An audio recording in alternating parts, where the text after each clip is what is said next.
The greatest thing in all of life is embedded in the first commandment. Love the Lord your God with all of your heart. You see, the heart is the center of who we are, the essence of our being. And in the heart is the seat of the will, the emotions, and the desires.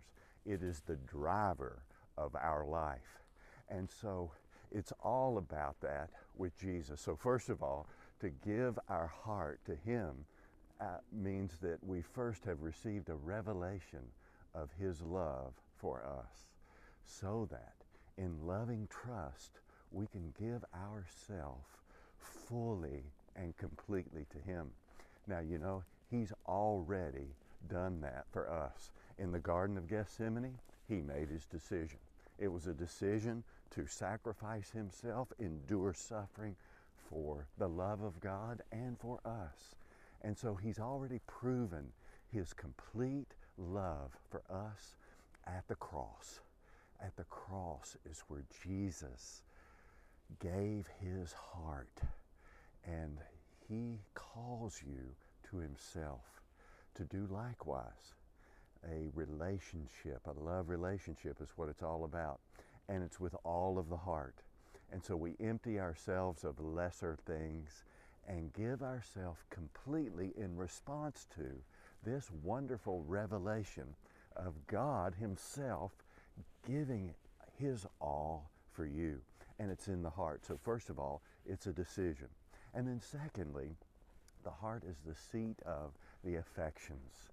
And we see that displayed in the story of the prodigal son.